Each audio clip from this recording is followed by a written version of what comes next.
just like that, it's out in one smooth pull.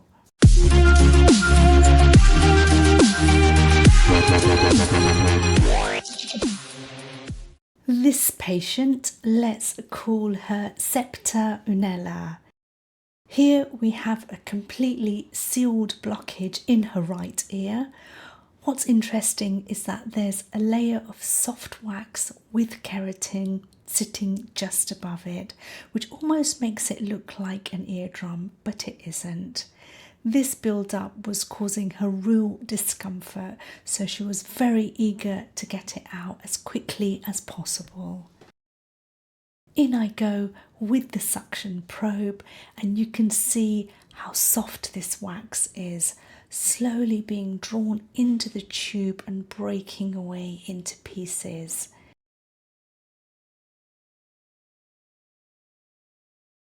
Back in again, and this time we get a perfect suction point. The probe locks onto the plug, and just like that, it's out in one smooth pull. A large soft plug like this can actually be very tricky. If I wasn't careful, it could have broken into several pieces, but thankfully it played ball. Here's the remnants after the extraction, and those of you who watch earwax removal videos on a regular basis will notice a bit of an anomaly on the eardrum here, where everything else seems to be slightly milky looking, but here looks more translucent. We're not sure what that is.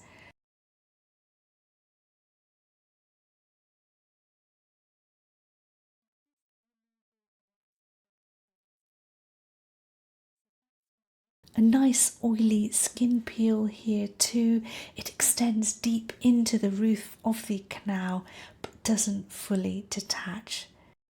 So why are some earwax removals so much easier? Every ear is different. The texture, oil content, keratin levels, and even hair growth in the canal all make a difference. And that's what makes each patient's ear canal and wax off so unique. There's a lot of oily residue left in the ear canal mixed with softened wax, but that's better left alone. It will naturally work its way out when she sleeps on that side. And here's a close-up of that translucent spot on the eardrum.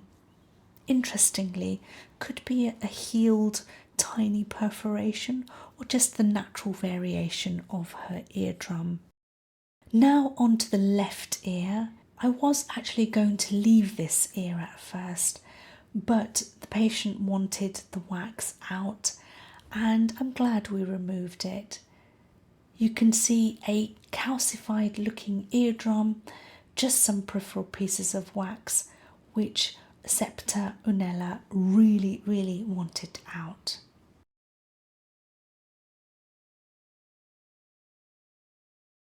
Fine tip Zollner is being used here. No oiling yet on this side, and I've tried to blank it, but it isn't quite doing what I want it to do.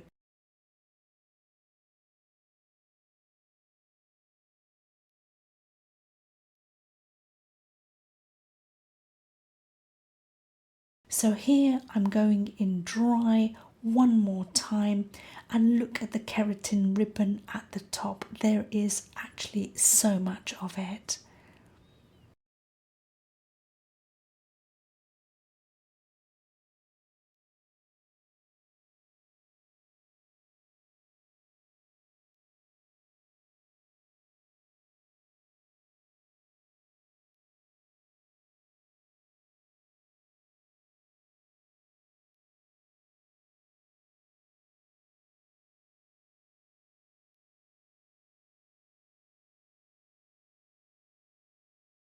Tactical change here. I overfill the canal with olive oil and really let it seep into the keratin.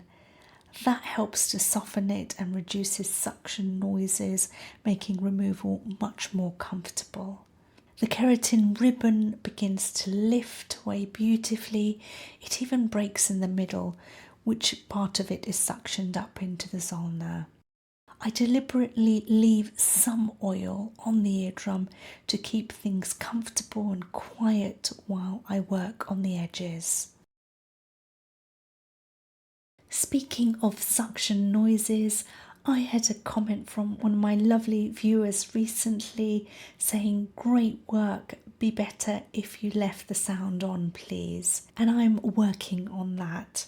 Let me know if you'd like to hear those suction sounds in future episodes, and I can easily incorporate them into my videos. Let me know in the comment section below. Now, this removal was very easy. So why are some earwax removals so much easier than others? Every ear is different. The texture, oil content, keratin levels, and even hair growth in the canal all make a difference.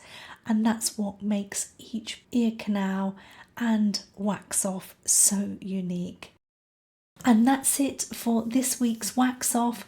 Don't forget to like, share and subscribe, because if you thought this one was satisfying, wait until you see what's coming next week. Please keep watching and I will see you in the next one.